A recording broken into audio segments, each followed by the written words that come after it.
But Joseph brought in Jacob his father and stood him before Pharaoh, and Jacob blessed Pharaoh. Now, as soon as Jacob had an opportunity to speak with Pharaoh, the first thing he did was bless him. He blessed Pharaoh for his generosity. He blessed Pharaoh for the provision of a safe place for Jacob's family. The first thing he did was bless him. You know, there are some people who are a blessing wherever they go. And there are others who are a blessing whenever they go. I hope, so if you didn't get it, you get it later. Some people, when they come into a room, they just exude joy and they encourage and they edify others. Some people, when they come into the room, they're saying, when's you going to leave? So some people bring joy wherever they go, and some people bring joy whenever they go. I hope we are the former and not the latter. So Pharaoh talks to Jacob, his father, verse 8. And Pharaoh said to Jacob, how many are the days of the years of your life? And Jacob said to Pharaoh, the days of the years of my sojourning are 130 years. I like how he says that. First he says, it's my sojourning. This is a pilgrimage. And he wasn't talking about Egypt, although they were sojourning in Egypt. I wonder if Jacob, this is just how my mind works, you have to forgive me for that. I wonder if Jacob remembered what his grandfather must have told him. I'm sure that Abraham, his grandfather, said, you know what, there's a time that God came and he spoke to me. And he said, and I don't know how this is going to work, grandson, but he said that our family, my descendants, are going to go into a foreign land and they're going to be slaves for 400 years. I don't know if this was going through Jacob's mind or not, but what he did realize is that this whole life on earth is just a sojourning. It's just a pilgrimage. We're just passing through. How do we know that? Go to the New Testament. Hebrews chapter 11. Speaking about Abraham, Isaac, and Jacob, it says in Hebrews 11, verse 13, having acknowledged that they were strangers and exiles on the earth, and looking forward to the city that has foundations, whose designer and builder is God. So Jacob knew, this is not my home. I'm just sojourning. And then I like how he reckoned his life as days, by days. He didn't say, you know, this is how old I am, this is how many years I am. He said the days of the years of my sojournings. And I think that's important too. You know, I know how old I am by years. I have no clue how many days old I am. It's a lot. But we are told, for example, in Psalm 90, verse 12, so teach us to, maybe some of you know it, teach us to number our days, that we may acquire a heart of wisdom. So we're called to number our days. And also we're told to measure them. Psalm 39:4. O Lord, let me know my end, and what is the measure of my days. Let me know how fleeting I am. You know, we are not guaranteed next year. We're not guaranteed tomorrow. But we're taught by Scripture to number our days. Lord, give me a heart of wisdom. Let me realize that I can't know how many days you're going to have me here. But the days I am here, Lord, would you use me? Would you help me make those days productive and useful for you? I think that was a tough lesson for Jacob, because he goes on to describe his life. Not only does he say he's been here 130 years, he said, continuing on in verse 9, few and evil have been the days of the years of my life. Few and evil. Job 14:1 says that man who is born of a woman, which is everybody, his days are evil and full of trouble. So still overshadowed with pessimism, Jacob recalls his life by all the sorrows and distresses and the crises that he's experienced. You know, maybe in that split second, he remembers his own deception of Esau, his deception of his father, and the hurt that he felt when he had to flee for his life because Esau wanted to kill him. I'm sure he recalled the deception of Laban with his two wives, with Jacob's two wives. And worst of all, the horrible, horrible deception of his own sons regarding Joseph. But he says, few and evil have been the days of the years of my life. And they've been short compared to my fathers. He says, and they have not attained to the days of the years of the life of my fathers in the days of their sojourning. He said, old age has caught up with me faster than did my dad. My dad Isaac, he died at 180. My grandfather, Abraham, he died at 175. Here I am at 130, and I'm an old man. Ironically, both Abraham and Isaac visited Egypt before Jacob did. That's a different story for a different time. And after he finishes, it says in verse 10, and Jacob blessed Pharaoh, one more time. He blessed Pharaoh and went up out of the presence of Pharaoh. Interestingly, in Hebrews 7:7, the Bible teaches us that the lesser is blessed by the greater, right? So the person that has a greater status is the one who bestows blessing upon those who are less. Worldly speaking, obviously Pharaoh was greater. But before God, Jacob was the greater. He is God's anointed. And he blessed Pharaoh once again. So Joseph prepared his brothers.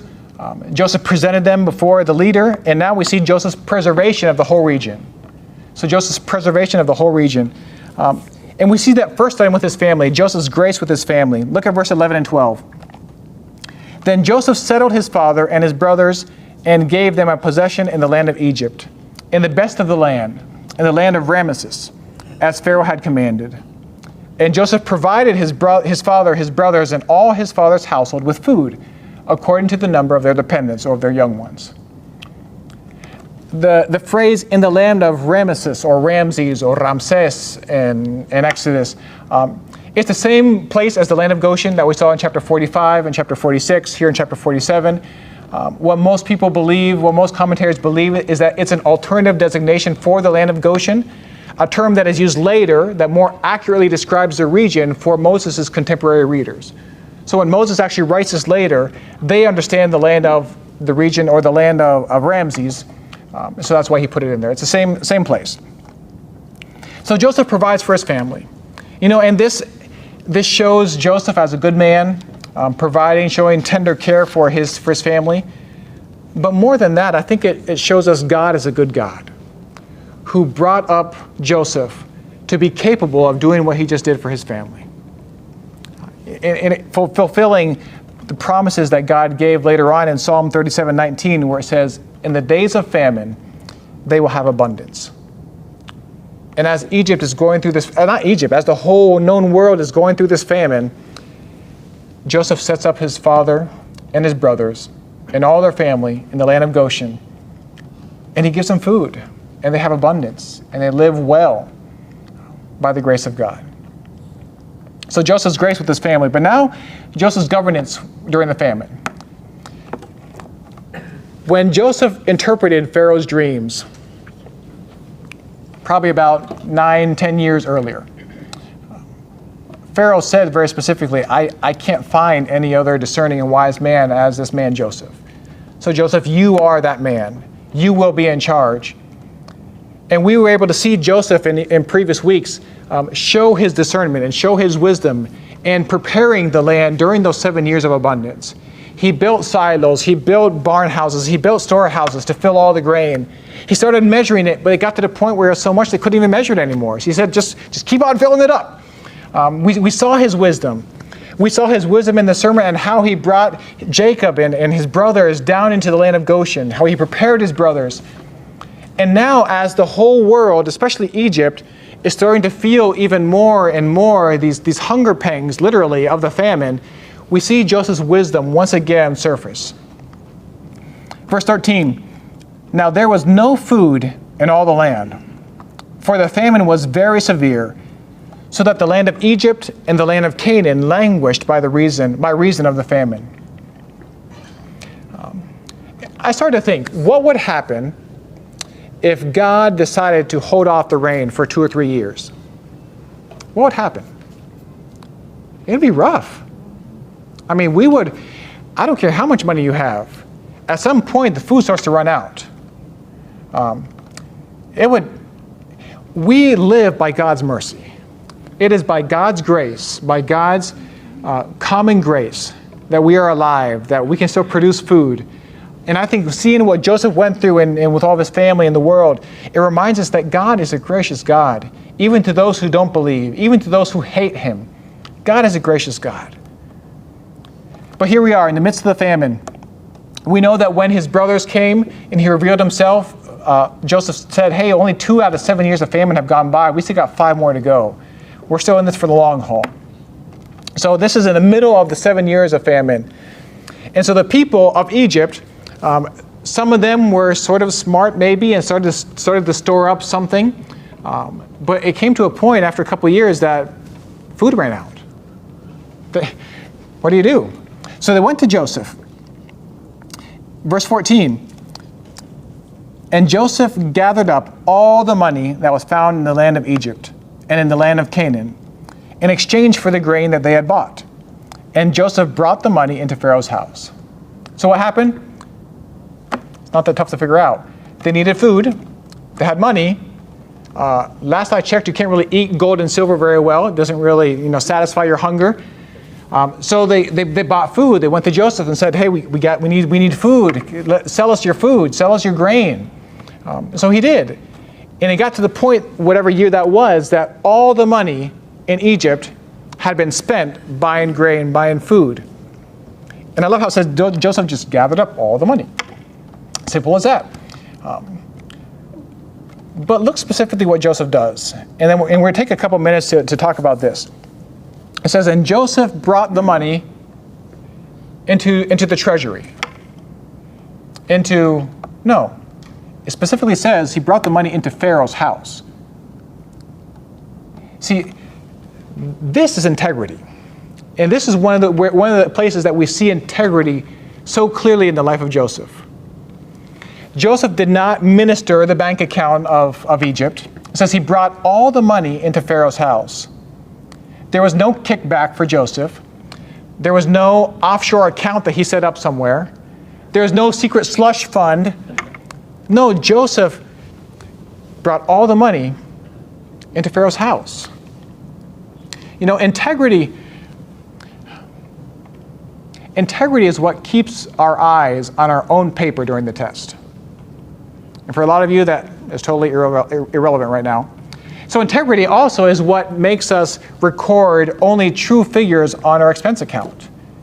Integrity is what keeps our lives, our personal lives, pure and straight, regardless of what kind of benefits or personal perks might come your way through compromise. Integrity is not formed in the spotlight.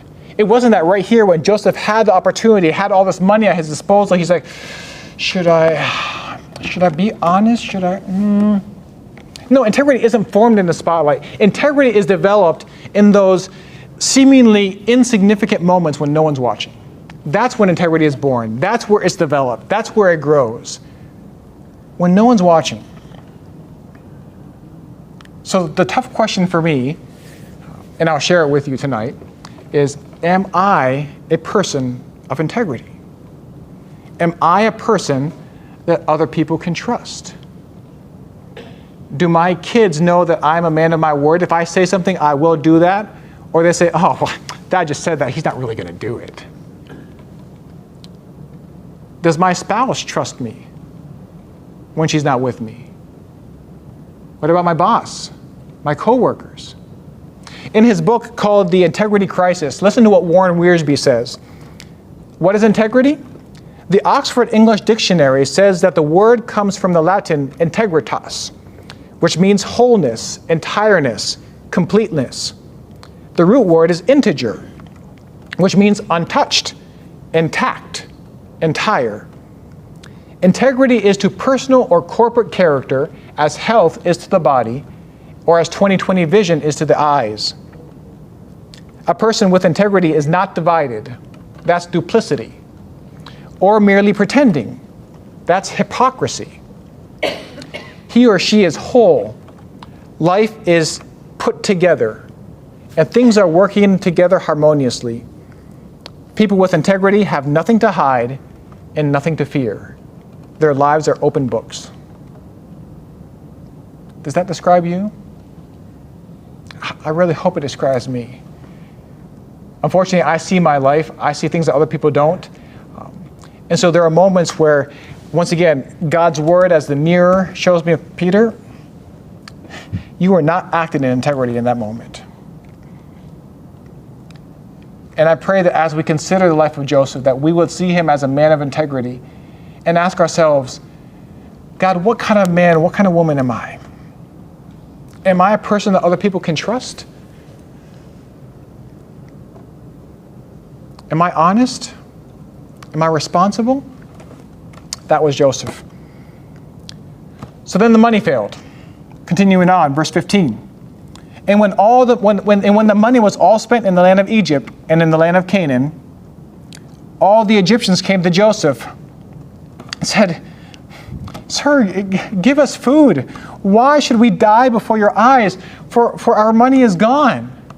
He said, Joseph, you remember last year or 6 months ago, we don't know how long, what time elapsed since then, you know that we spent all our money, and Joseph, be merciful, give us food. Why are we going to die before you? We know you have food. And so Joseph started a welfare system where he just sort of handing out food and ration cards, right? No, he didn't do that. Once again, we're talking about being wise and discerning.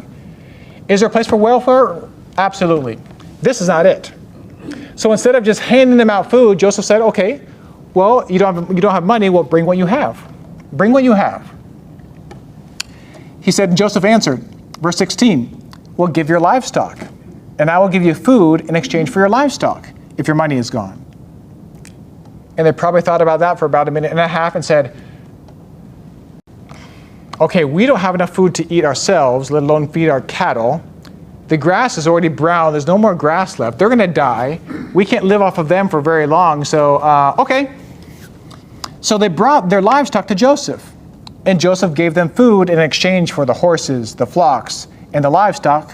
The horses, the flocks, the herds, and the donkeys. He supplied them with food in exchange for all their livestock that year.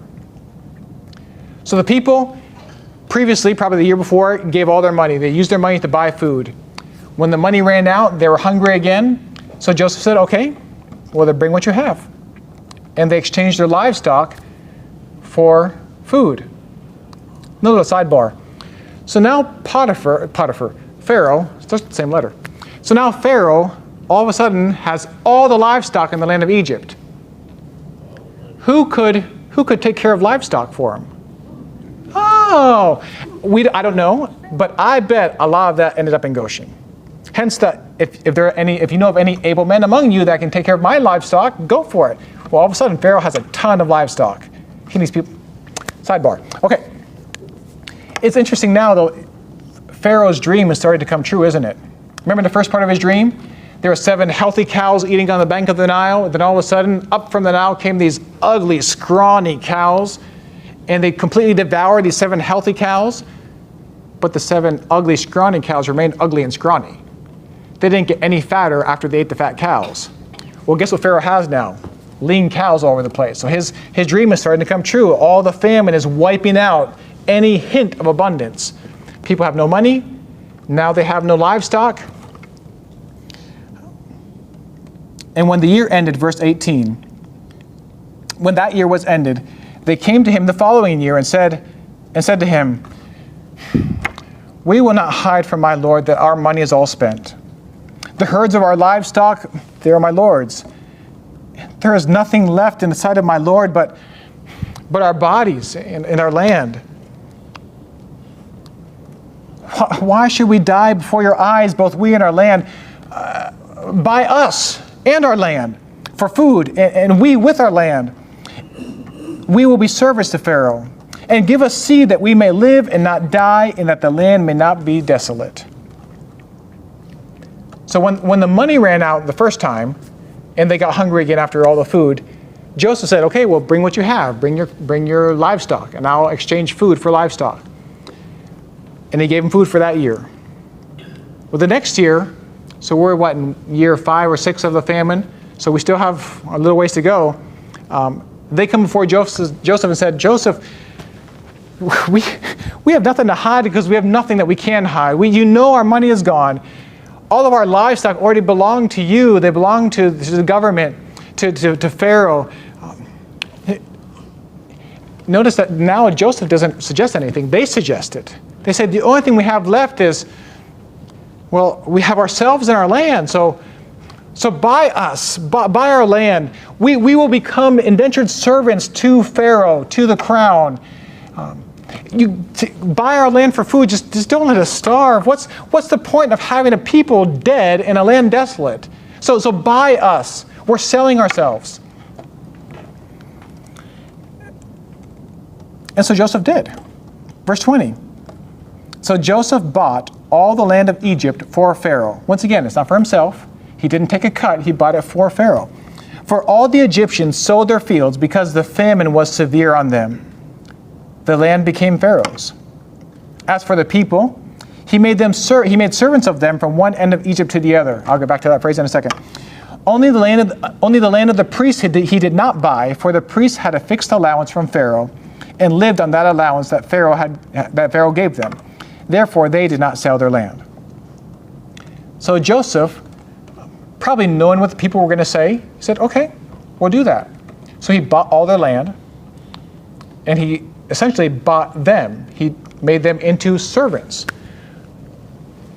And in verse 21, I'm reading out the ESV, it says, as for the people, he made servants of them from one end of Egypt to the other. Probably some of you have a version that says, and as for the people, he removed them to the cities from one end of Egypt to the other. It's a difference upon the text of the Old Testament that the translated is taken from. And really both could be true. It is true that he made the whole land of Egypt as servants, but it very well could be that he removed them from their rural areas and put them closer to cities. It could be for two reasons that I can think of. These reasons are not original with me, so let me rephrase that. Two reasons that have been brought up. One is because that's where the grain was located. It was easier to ration out grain in the cities. But I think maybe what Joseph is doing for Pharaoh is, now Pharaoh has sovereign control over all the land of Egypt. They have sold themselves into servitude. So one of the ways that he shows his sovereign control is say, okay, you're not going to live in your land anymore. I'm going to give you somewhere else. And it helps them forget the title they had to their own land, because now they belong to Pharaoh. Some of the the Jewish writers later wrote this. He said, talking about Joseph, he removed them thus from their former habitations because they reproached his brethren as strangers. To silence which reproach, they were all made, in effect, strangers. And what these Jewish writers were saying, and this is their commentary on the book of Genesis, is that Joseph took them out of their own land, their own farms, so they would feel like strangers the same way that Joseph's brothers were treated as strangers. Interesting. I don't know if there's a spiritual application to that, but it's interesting. That was free. In all of this, Joseph never abused his power. Joseph never abused his power. You see, I don't think Joseph ever forgot what it was like to be a slave. Because for many, many years, he lived from 17 to 30. Between the age of 17 and 30, he lived as a slave. And as a man of integrity, he treated them with dignity, treated them with respect. Verse 23, then Joseph said to the people, behold, I have this day bought you and your land for Pharaoh. Now here is seed for you,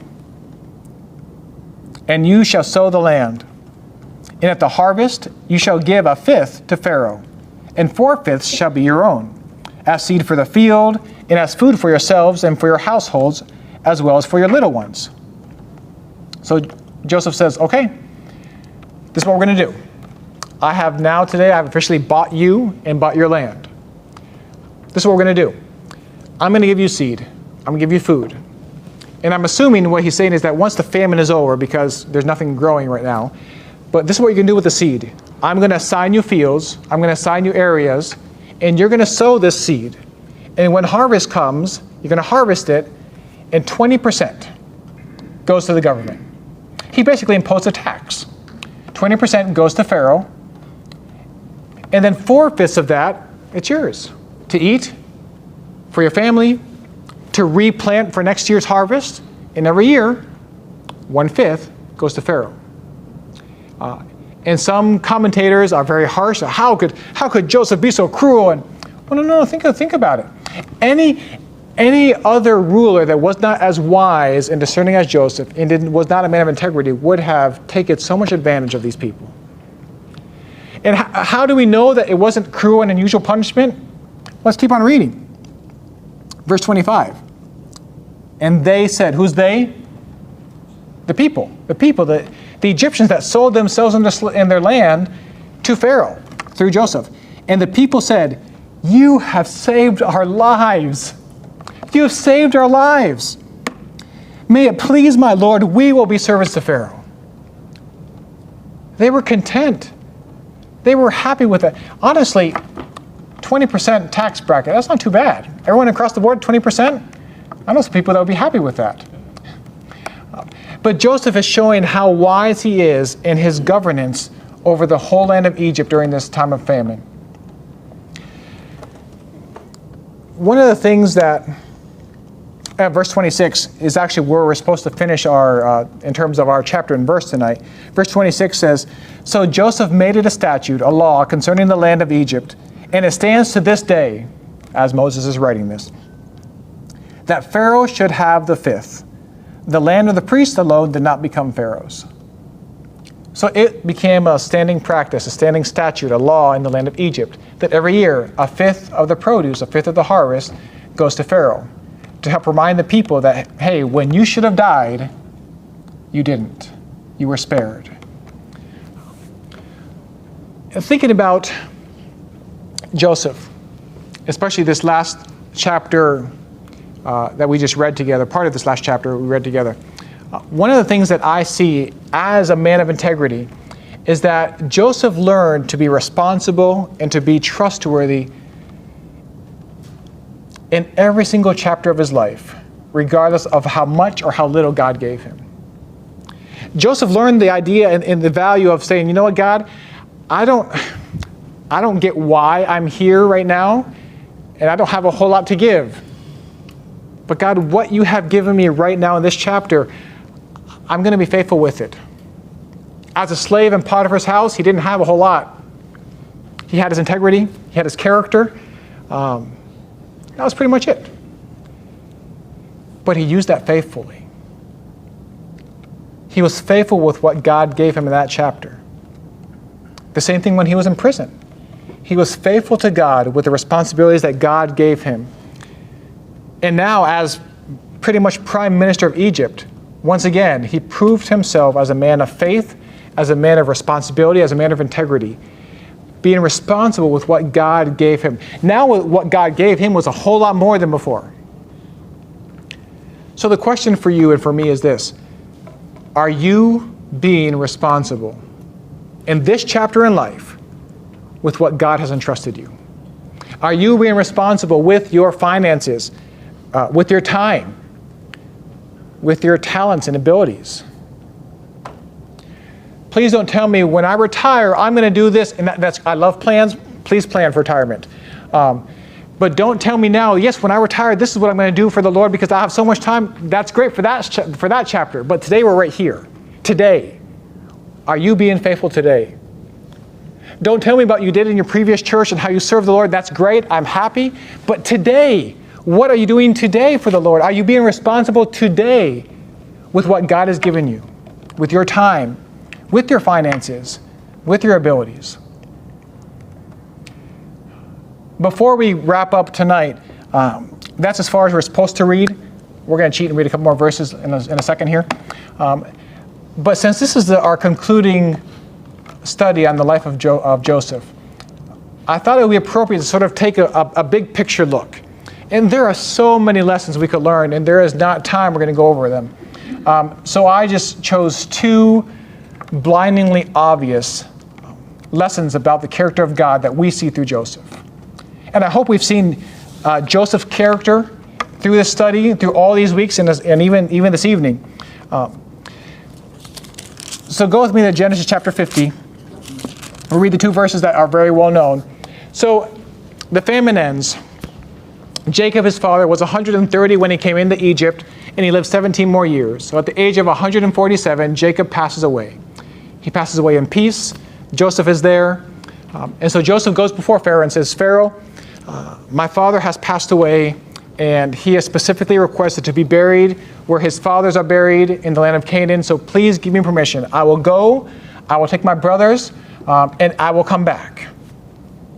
And Pharaoh not only said, sure, I give you permission. He said, absolutely. And you know what? Let me send people with you. So all the elders of Egypt, all the household servants of Pharaoh, pretty much there was a huge entourage of Egyptians that went with all of Joseph's family with the exception of their children and their flocks. And it even says in chapter 50, for example, verse 7, so Joseph went up to bury his father, and with him went all the servants of Pharaoh, the elders of his household, and all the elders of the land of Egypt. Verse 9, it was a very great company. So they go up and they bury Jacob. And as they come back, Joseph's brothers start having a little chat among themselves, saying, oh, Reuben, come here for a second. Hey, Issachar, Naphtali. I was just thinking, Joseph loved Dad. I mean, he loved Dad with every fiber of his being. I don't know if he loves us. I mean, maybe he was putting up with us because he loved our father so much. But Dad's not here anymore. What's he going to do to us when we get back to Egypt? He might have our heads now.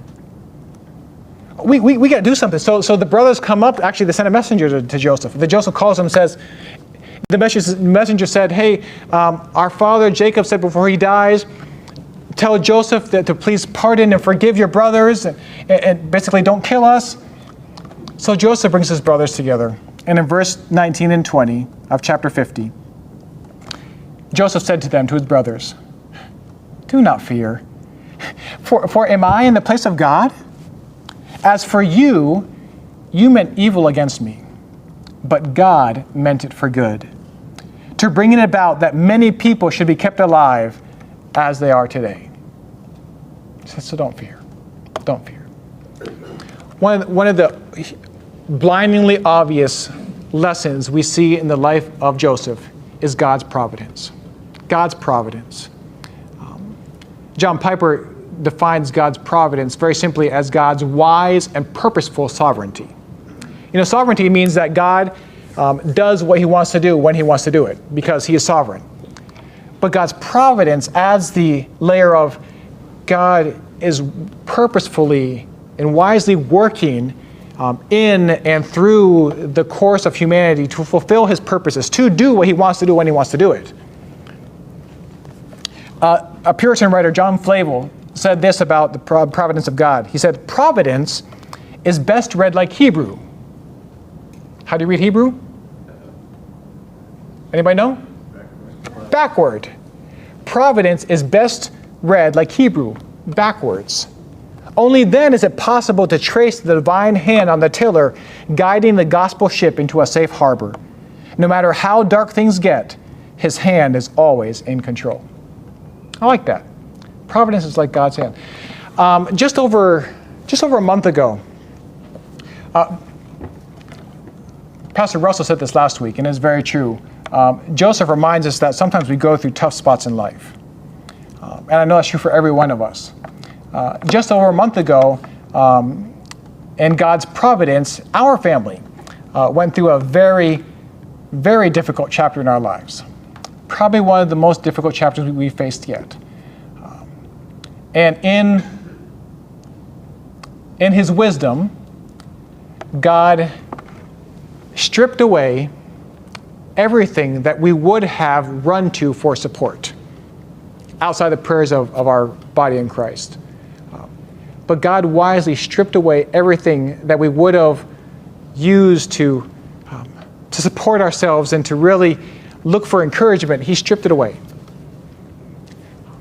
And one of the things that God was teaching us, and there are many, but one of the things that God taught us and continues to teach us is simply that he is enough.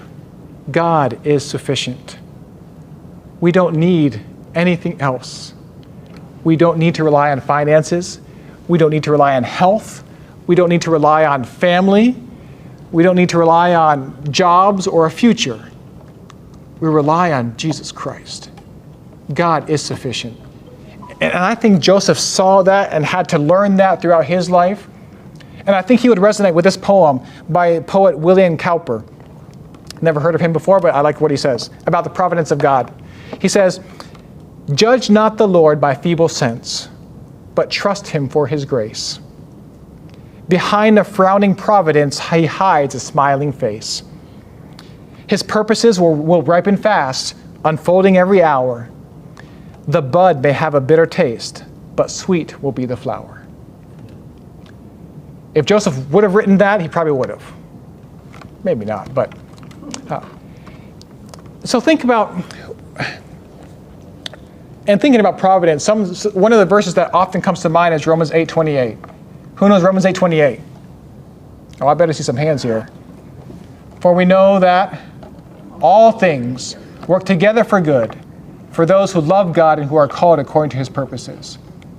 So in thinking about God's providence and thinking specifically about the life of Joseph and how it applies to us, here's a couple things that I see about God's providence. And first is that God is always working through a variety of circumstances. God is always working through a variety of circumstances. God does not just drop down and do something over here and then randomly do something over here completely disconnected. No, everything that God does is purposeful. He's not random in his activities among people. And so often that we hold one little piece of the jigsaw puzzle and we say, "God, why are you doing this?" And I get it, I've done that.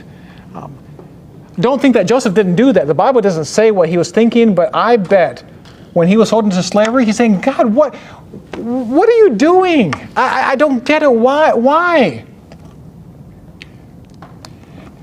When he was 17, Joseph had these dreams. Remember the dreams that Joseph had? He dreamed that there were 11 stars and the sun and the moon, and they bowed down to him. Then he dreamed about the sheaves of grain, and they bowed down to him.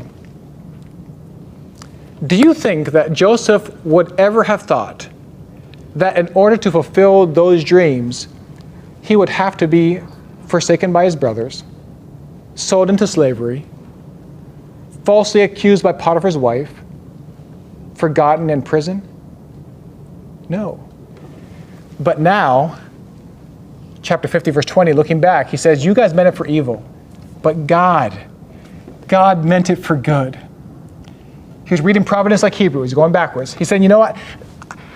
I may not have understood why this piece over here and why this piece here, but God meant it for good." You know, I don't know why specifically God allows you to go through difficult times. We know part of the reason why, and we'll get to that in a second.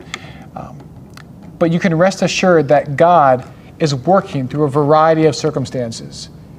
And what he's doing in your life is not without a purpose. What he has allowed you to go through isn't in vain. He is doing something. And we may not see it for a while.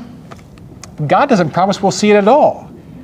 But often he is very gracious and he shows us what he is doing.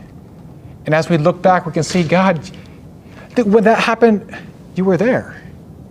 And when that was you too. And God, you were doing all of this. I think Joseph saw that. So God is always working in a variety of circumstances, but God is also always working through a variety of people. He's always working through a variety of people. You see, providence deals with wider issues than our own personal comfort and gain. That is not what providence is about. It isn't to make our lives better. Your best life is not now, unless you're an unbeliever, and then this is all you got. And so yes, it is your best life now, because your next life is not better than this. And look at what Joseph said in verse 20 once again. "As for you, you meant evil against me, but God meant it for good, so that I could survive, so that I could prosper," right? No. God meant it for good to bring it about that many people should be kept alive as they are today. Our tendency is to ask, "God, why is this happening in my life? God, why me? God, surely I don't deserve this. Look at my neighbor. They don't even love you, and they're doing... God, why?" And I bet, once again, Joseph struggled through that too. sold into slavery. But God, I was being obedient to my dad. My dad told me to come check on my brothers. And I was serving Potiphar with a pure heart. I resisted temptation just like I know I was supposed to. Well, why me? God, the cupbearer said he would remember me, and it's been 2 years. What am I?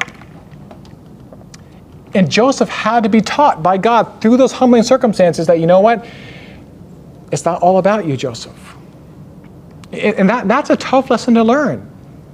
But it is a great lesson that we not become obsessed with what God is doing in my life only, but that we would yield our lives to the Lord, to let Him use our life and let Him put our life in line with His purposes to bless others and to be gracious to others. God is always working in a variety of circumstances. He's always working in a variety of people. And God is always working for one specific goal. He's working for a specific goal. And sure, there may be little things. For example, God is working through Joseph in the life of Jacob. He was working in the life of Jacob to teach him dependence upon God, to bring him joy in restoration. God worked through the life of Joseph in the life of his brothers to show them grace and repentance, reconciliation. And in the life of Joseph, see, God wasn't only working in Joseph to bring him to the right place at the right time. See, God was working in Joseph to bring him to the right place in the right time as the right man. Joseph went a long way from being a 17-year-old who bragged about his dreams to a wise counselor who developed a 14-year plus plan to save the known world. And it was through those difficult and humbling circumstances that God matured this young man into who he was then. And that's what God's doing in your life too. You know, God is after Christ-likeness in you. That is His goal. God is after Christ-likeness, that you and I would resemble the person of Jesus Christ. And the way we learn that is through difficulties, is through hardship, is through deception. If it weren't for deception, we would never learn how to forgive and extend grace. If it weren't for difficulties, we wouldn't know what it means to truly depend upon God with everything that we have, because we have nothing else. Joseph had to learn that. And we see that because in verse 19 of chapter 50, he says, brothers, don't fear. I'm not God. I'm not God.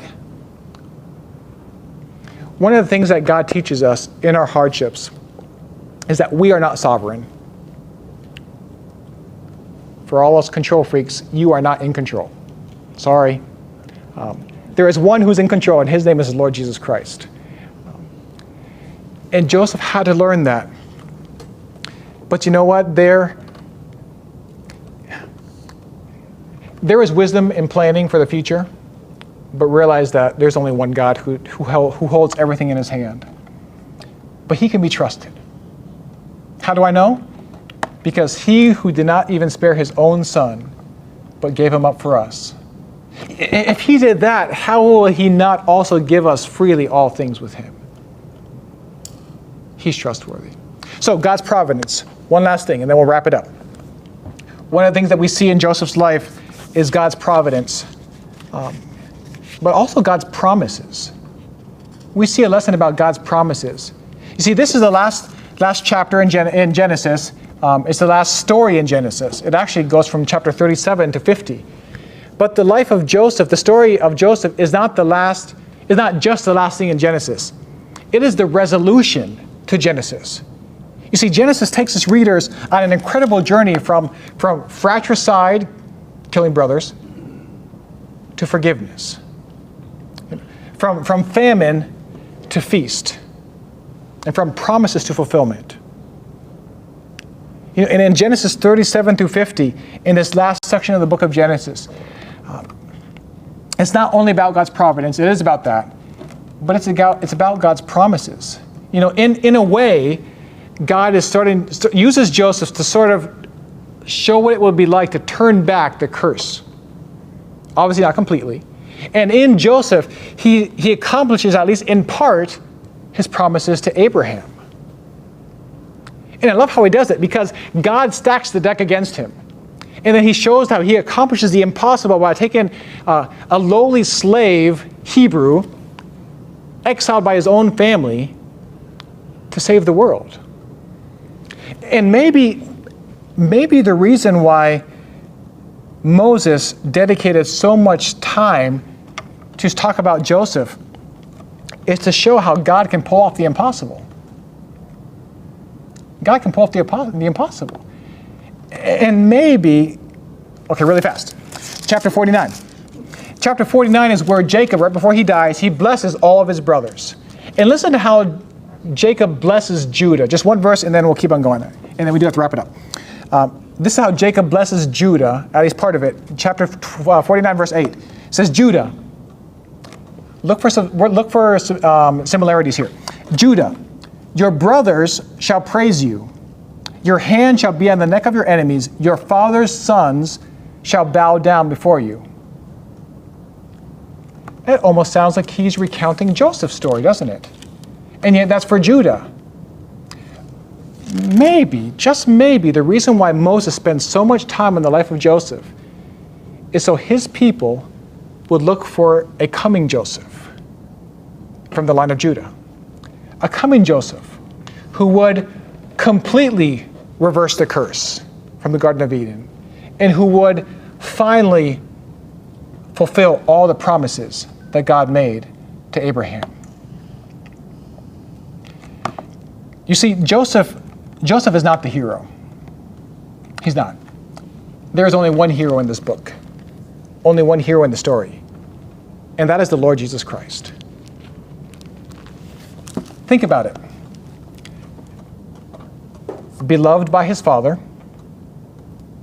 rejected by his brothers, stripped of his robe, sold for the price of a slave, severely tempted without sinning, falsely accused, placed between two prisoners, one of which later was lost and the other one was saved, was exalted after being humiliated, took for himself a non-Jewish bride, and was visited and honored by all the nations of the world. Not just Joseph. Joseph points us to Jesus Christ. You know, and as we talk about Joseph, and there are so many life lessons for us, and Joseph is an incredible example of how we should be people of integrity, people of forgiveness, who extend grace when we want to extend revenge. But what I pray that you and I will see in the life of Joseph, it's not Joseph. See, Joseph points us to Jesus Christ. And I pray that as we read the Bible, as we have studied the life of Joseph, I pray that we have seen Christ and that we will grow more deeply in love with him. You see, Joseph's story is the story of the Bible. It is a story of glory through suffering, of exaltation through humiliation. It's the story of the cross and the crown. And I pray that as these past several weeks we have learned more and more about who Joseph was, I pray that we learn even more about who God is and know that he is trustworthy. And we can throw ourselves into his arms, knowing that he is in control. He is doing a work in you. We may not get why now and why this way and why does it have to be this difficult, but God knows what he's doing. And he is a loving and gracious God.